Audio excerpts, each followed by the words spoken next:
നമുക്കിപ്പോൾ ഇത് ട്രെൻഡിങ് ആയിട്ടുള്ള ഈ ജാപ്പനീസ് കേക്ക് ഒന്ന് ട്രൈ ചെയ്ത് നോക്കിയാലോ. നമ്മൾ ട്രൈ ചെയ്യുമ്പോൾ അത് ഇങ്ങനെ ആവോ എന്നില്ലൊന്നും അറിയില്ല. നമുക്കൊന്ന് ട്രൈ ചെയ്ത് നോക്കാം. നമ്മൾ ആവശ്യമായിട്ടുള്ളത് 3 മുട്ടയാണ് കേട്ടോ. 3 മുട്ടയാണ് എടുത്തിട്ടുള്ളത്. അതിൻ്റെ വൈറ്റ് പോർഷനും യെല്ലോ പോർഷനും കൂടി ഇതുപോലെ സെപ്പറേറ്റ് ചെയ്ത് വെക്കുന്നുണ്ട്. ഇതിൽ ഈ വൈറ്റ് പോർഷൻ ആട്ടോ ഫസ്റ്റ് നമ്മളൊന്ന് ബീറ്റ് ചെയ്തെടുക്കുന്നത്. ഇത് വൈറ്റ് പോർഷൻ ബീറ്റ് ചെയ്തെടുക്കുമ്പോൾ തന്നെ നല്ല സ്നോ പോലാവും.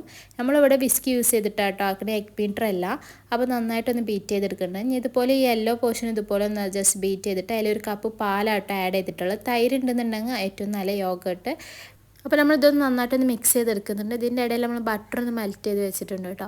ഇനി നമ്മൾ ഈ യെല്ലോ പോർഷൻ അല്ല വൈറ്റ് പോർഷൻ ഉണ്ടല്ലോ അതിലോട്ട് ആവശ്യമായിട്ട് ഷുഗർ ആഡ് ചെയ്തതിന് ശേഷം നന്നായിട്ടൊന്ന് ബീറ്റ് ചെയ്തെടുക്കാം. നമ്മളിവിടെ കൈക്കൊണ്ടായതുകൊണ്ട് നല്ലൊന്ന് ബീറ്റ് ചെയ്തെടുക്കണം കേട്ടോ.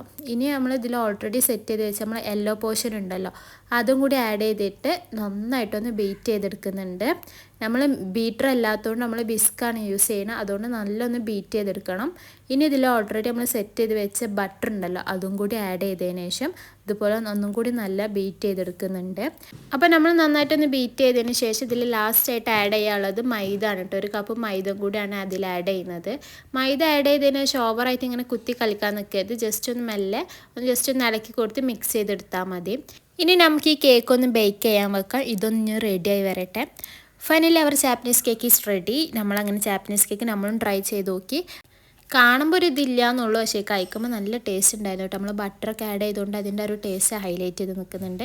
എനിക്ക് ഈ കേക്കിൽ ഏറ്റവും കൂടുതൽ ഹൈലൈറ്റ് ചെയ്ത് തോന്നിയൊരു സംഭവം ഇതിൻ്റെ സോഫ്റ്റ്നെസ് ആട്ടോ. ഭയങ്കര സോഫ്റ്റ്നെസ് ആയിട്ടുള്ള ഒരു കേക്കാണ് ഈ ജാപ്പനീസ് കേക്ക്.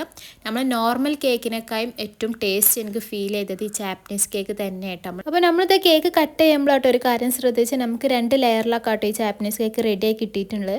നിങ്ങളാരെയും ട്രൈ ചെയ്തവരുണ്ടെന്നുണ്ടെങ്കിൽ ഇതുപോലെ നിങ്ങൾക്ക് ഉണ്ടായിരിക്കണമെന്ന് കമൻറ്റിലൂടെ ഒന്ന് പറയണേ. അപ്പോൾ എന്തായാലും ടേസ്റ്റിൻ്റെ കാര്യം ഒരു രക്ഷയുമില്ല. നല്ല ടേസ്റ്റുള്ള ഒരു കേക്ക് തന്നെയാണ്. എല്ലാവരും ട്രൈ ചെയ്തൊക്കെ ഫീഡ്ബാക്ക് അറിയിക്കുക. അപ്പോൾ ഓക്കെ, ബൈ.